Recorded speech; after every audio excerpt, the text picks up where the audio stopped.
Hello, everyone. I hope you're all well. So, today I wanted to do something a little bit different.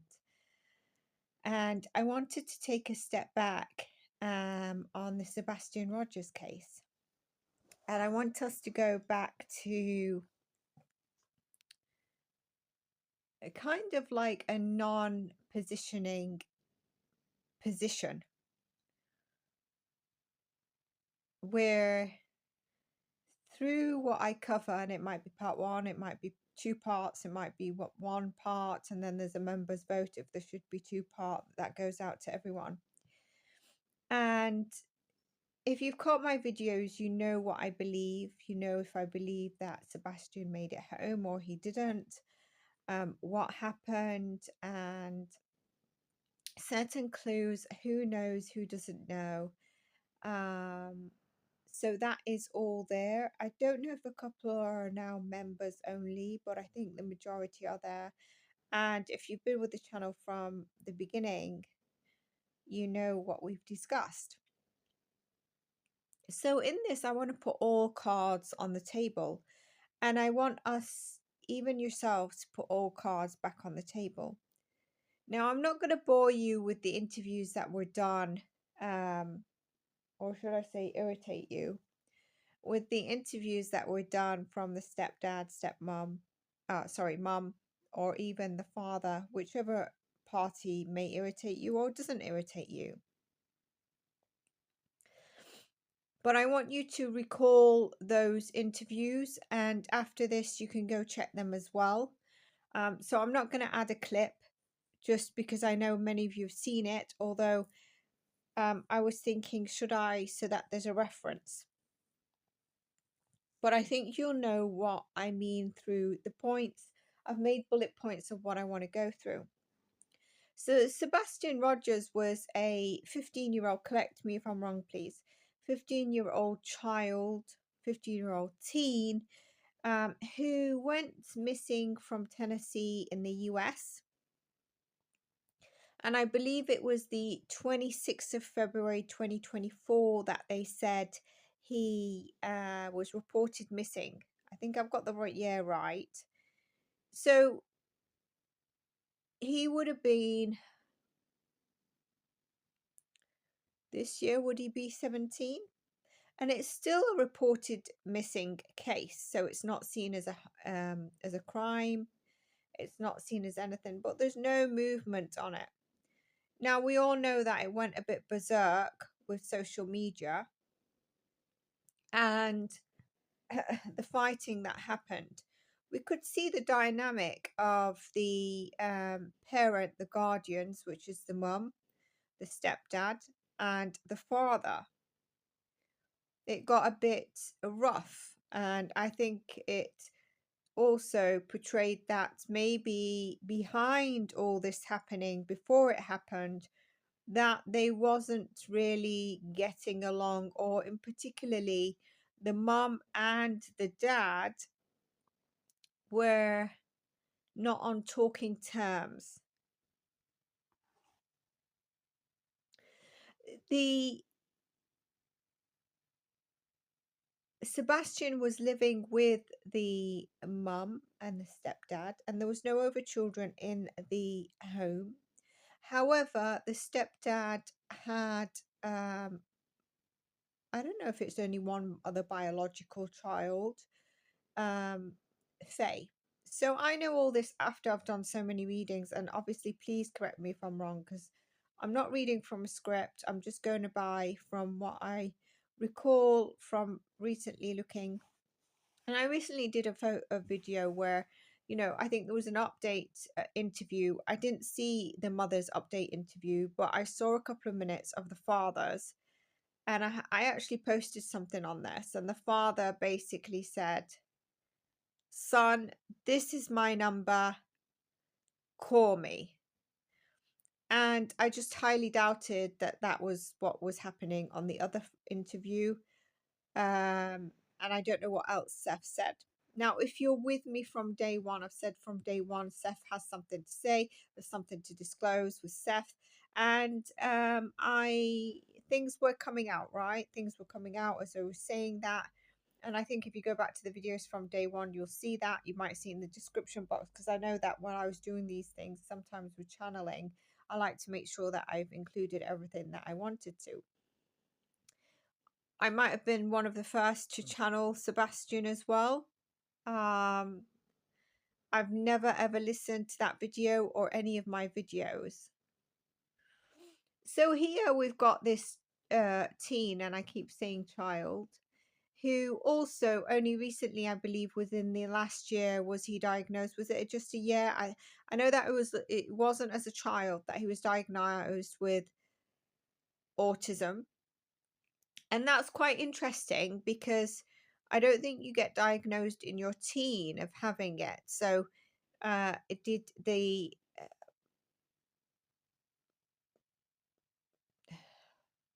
symptoms, but did the signs increase? How was he handled as a child? Was it just that he was maybe a problematic child?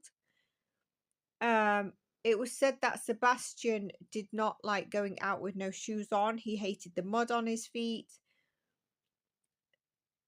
That evening, which would have been the 25th, if I've got this right, 25th of February, stepdad was allegedly out of town. He works like 3 hours away, and he has a camper and stuff there. So he doesn't come back every night. I don't know how many days a week. Again, please, those of you that followed the case, correct me where I'm wrong. It might have been a Sunday, I can't remember.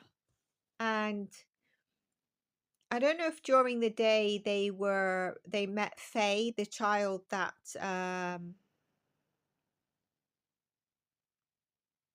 the stepdad bio child, and I think there was a court case for custody going on there. And throughout all the mess that was coming up, there was also allegedly things that maybe Sebastian was to be watched when Faye is around. Okay, that was said. I believe it was said in some kind of way. So they, if that happened, they went to visit, or they'd seen someone before the Texas house, Roadhouse. They went to the restaurant, they had something to eat, and their footage had come out about that. Very late on, by the way, they released the footage. And then it was alleged, is it around 6:30 they went home? I'm recalling that it was said that Sebastian put the garbage out. He came back in. She told him to go to bed around 9 o'clock. 10 p.m. she heard a thud. You know my views on that thud, even though some people don't agree or don't think there's anything significant. There is something significant. And she just shouts up. She doesn't, or she shouts to him. I don't think it's up. It's a nice house. I think it's a one floor, or there is another floor, but his bedroom's on the first floor, because I always see him on the stairs, don't I, with, can you remember, a suitcase? So I do think there is another level, but his bedroom's on the level floor. Anyway, she shouted to the bedroom. She didn't go and see. And she had a phone call with Chris, the stepfather, from 9 to around 12, where she was falling asleep, and he told her, go to bed, go rest. So a 3-hour phone call. She went to bed around 6 o'clock in the morning, or the next day morning. She went to wake Sebastian up to go to school. Sebastian was not in his bed. With the autism, Sebastian also, which I didn't know at the time, but I was getting in my reading, and someone said, you're right around this. He has some kind of fluid on his brain, or very sensitive area where there's fluid.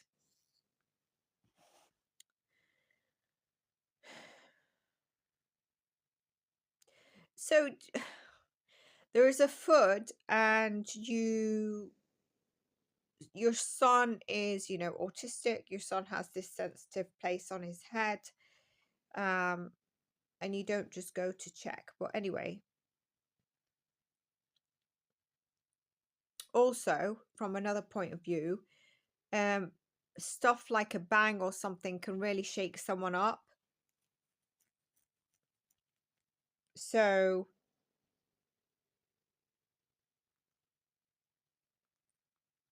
I presume if you're autistic, if that bang is quite loud, you might want to just make sure that they're feeling okay, especially if you're trying to sleep, even if it wasn't them, right?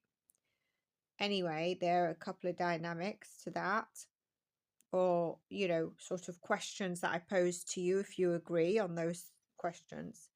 So what can be the case? Oh, so it was said, they kind of said that they didn't say an abduction, they said he walked out.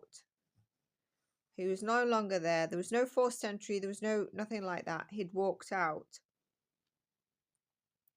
But no shoes. And I can't remember, he had a keyring with a flashlight. Did they say he took this? I can't remember. I know the flashlights in the back is a bit another thing. But was there something about a keyring and a flashlight with a keyring, or is it something I was channeling? I can't remember if they said that. So this is where I don't know the exact details. Correct me if I'm wrong. Katie looks for him. She calls Chris, the stepfather. The stepfather calls not the number that's supposed to be called or something, but the sheriff's department. So I remember this being something that I'm not familiar. I'm not from the US. Reported Sebastian missing. And then that's where the case takes place. So if I just go back to some scenarios that I've actually enlisted for us to discuss in this. So the whole thing is that he's wandered off, or he walked out, and it seemed to be a bit defiant from what I gathered, as opposed to he's abducted. And that's because maybe no forced entry, but then could he have opened the door for someone? So the defiantness of he wandered off, he walked out. When you're in this situation, you're just a bit manic, and you don't really, until now, you'll be like, this is so strange. I can't understand it. Is it someone that knows the house? Someone took him that knows the home? Someone snuck him out? What? I don't, like, you know what I mean? You're going to be, you can't even think, right? He wandered off, but he doesn't like to wear, he likes to have his feet clean and shoes on, so he didn't have his shoes on. And there's something about he's not a runner, but then he's run away from home. And the other thing that I remember is that in the interviews, the mom said he's not a runner. She said that multiple times, but at some stage, there was someone in the neighborhood that said they would see him walking. And that was interesting. Like she wouldn't let, like, it's not, has he ever walked out? Has he ever run away? No. But then he'd be seen sometimes walking somewhere. And what I got from her is that she doesn't generally let him go somewhere, but he knows how to get to X place. I don't know about his father's place, and maybe what, an ice cream place? I don't know. I know he likes ice cream. I don't know. He's not a runner. I don't know why he walked out that door. Walked out that door is very defiant again, you know. And I'm not talking about this recent interview because I haven't seen it full. I'm talking about the early stage interviews, which I think it was done a week later or 10 days later. I don't think it was like the next day or something.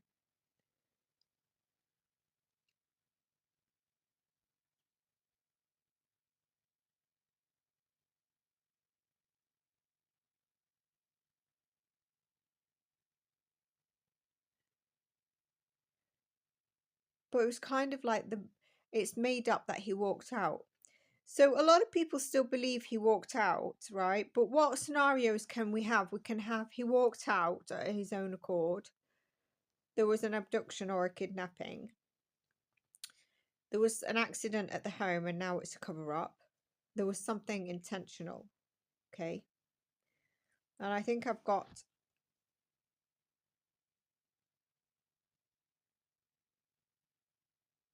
all the scenarios that I think could be possible on a top level, right?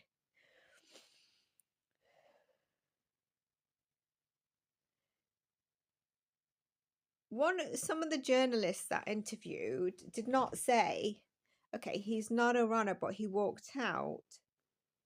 Why would he run away now then? Why would he walk out now?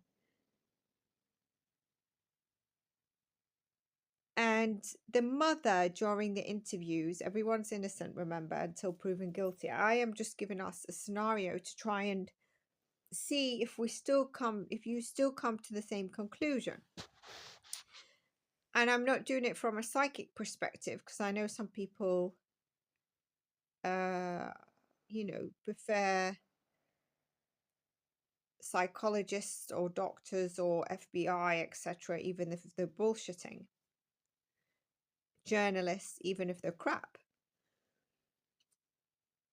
Like, for example, here was like, also Nancy Grace, when she interviewed them, she made a massive mistake. She was throwing her weight around as opposed to letting them talk and slip. And people didn't quite like me saying that.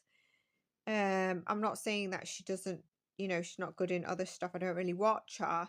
But what I'm saying, in that interview, I felt like she didn't leave space. And she was just a bit more like a bully, right? Even if X person or so person is guilty or innocent. The mother tends to close her eyes a lot in this in the initial interviews, and she takes a deep breath, and it's kind of like I see her recalling a memory but yet trying to block it. So go back to the interviews and see. Some of you might already know because you've watched them more than me. I very much haven't, right? I've watched them the one time, and maybe some I've skimmed, or I watching but not watching the full.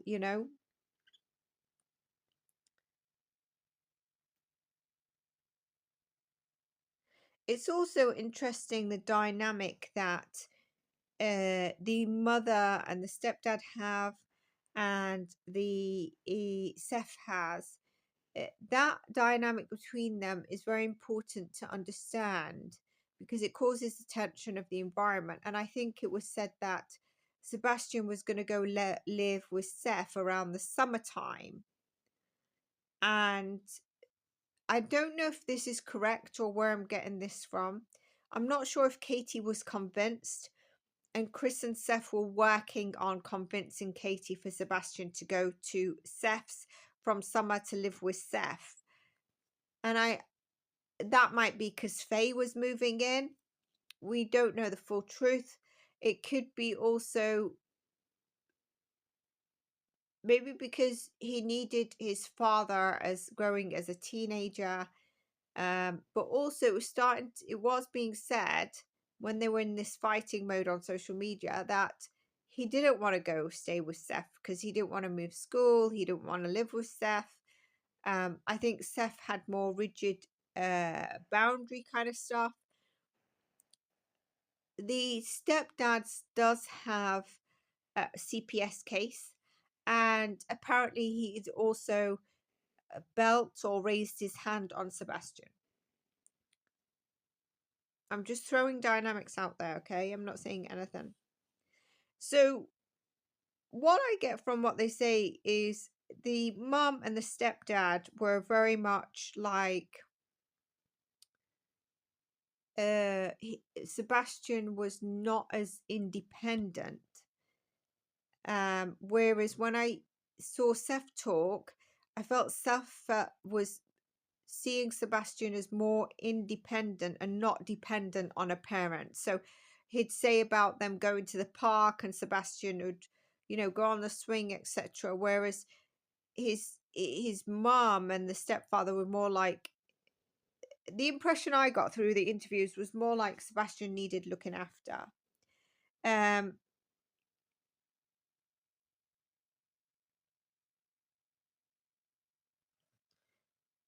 The mother in the interviews gives me the actual deceptive energy. The stepdad doesn't, but he does. Obviously, there is red flags there.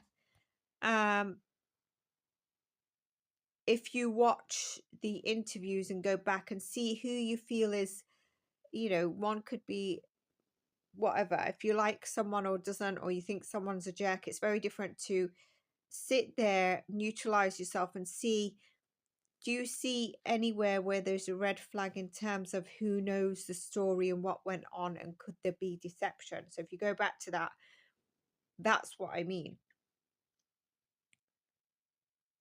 She thinks something, but she says something. She blocks something and continues.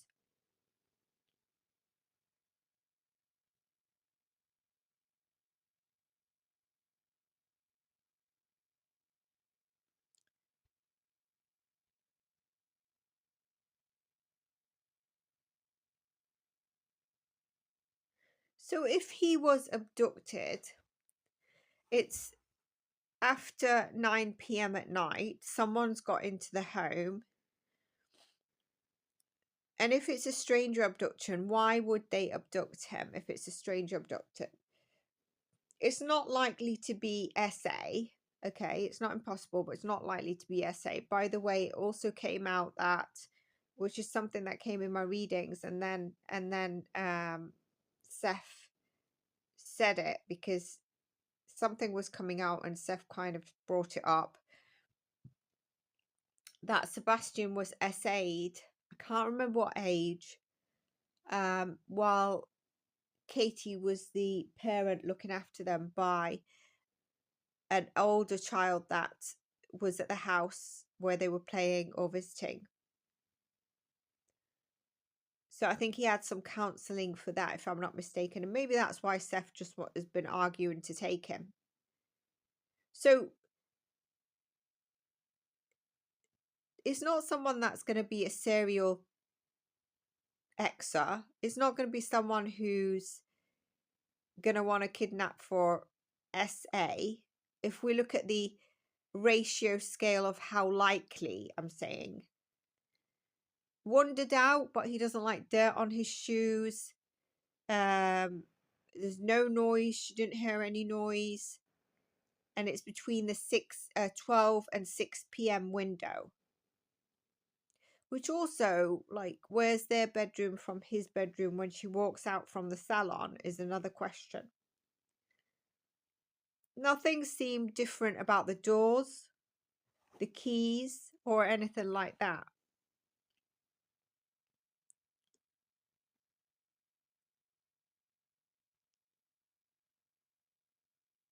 Could it be a domestic V scenario, an accident? Put my readings aside. There is some kind of history there, isn't there? Seth was apparently working that time that he's reported missing as well. To me, the home still screams a lot. Some might say, well, what about him not coming home after Texas Roadhouse? And I would say to that, I'm trying not to be biased by my reading, but go back to the interviews and see, do you feel there's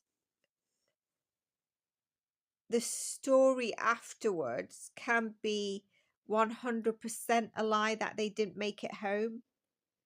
Why would he be handed off? It's not, if it's for money, then there's got to be a purpose of him.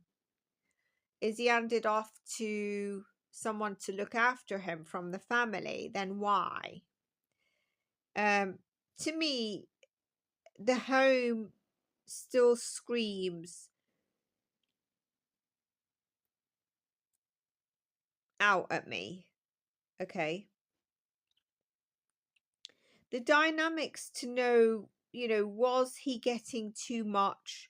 Was there starting to be a bit of shame there, especially if he was doing maybe inappropriate stuff? Where was it, like, was he getting a bit too much? They're too tired? Was there issues coming into the relationships? So the motive is what we still don't know fully.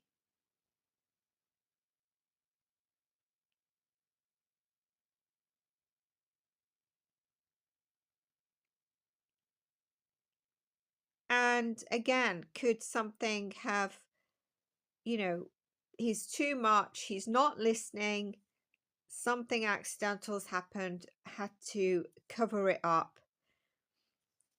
I think out of the scenarios, even before the walking out, the handoff would be my second. Although I'm defiant on what I've already said in my readings and channeling. And as I walk through with you, so far, the same. So the father, Seth, was going to have Sebastian in about 4 months' time by the end of the school.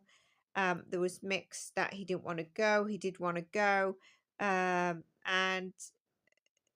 again, there was something I heard that maybe Katie was not really up for it, but they were trying to convince her. So whose idea was it from the beginning then? Because if Katie wasn't really up for it, she wanted Sebastian home, that shows you she loves Sebastian. And where's the idea come from?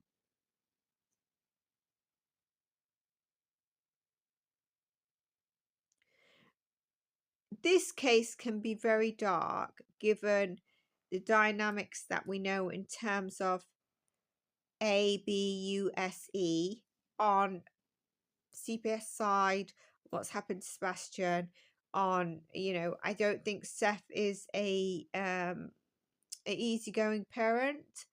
I don't think he's abusive though. So, and then, the dynamics of, didn't Katie have some kind of issue with the childhood? I don't know, her mom.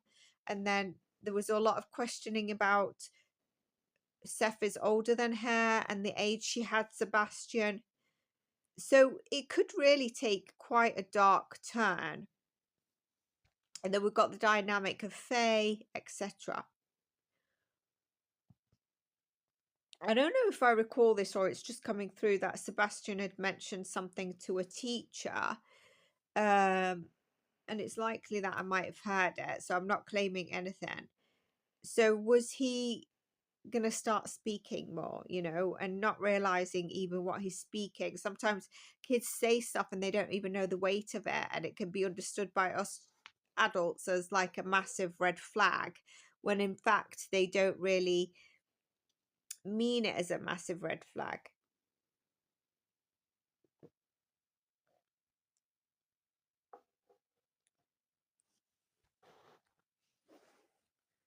I'm going to end this here and I'm going to do the next part. So I'll see you in the next part. Take care. I'm giving you some food for thought and for you to let me know more in the comments, and bringing Sebastian's case back up. Have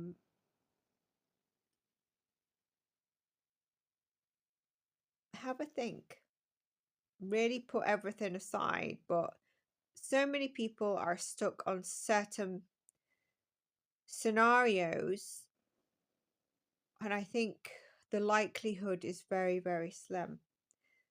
And that's why I'm trying to put all these kind of dynamics of what I know and then what you know, where maybe you know more. Bye for now.